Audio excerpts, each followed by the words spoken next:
So last time we installed the OTR off the record plugin, this one, right? Now one thing is, you can see unverified. So this is still giving us some warning. So for example, I just started, it says you should authenticate this body, and verified means, so conversation can have 4 privacy levels.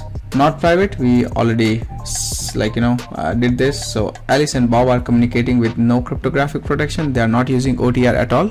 Sure that they are actually talking to each other and not an imposter. They are also confident that no one watching. Then Alice and Bob are using the OTR, but they are not authenticated each other, which means they do not know for certain, they say to each other. And finished is Alice was talking to Bob using. Please hit the thumbs up button, it's just gonna take a second, and please leave your feedback so I know exactly what kind of content you're looking for.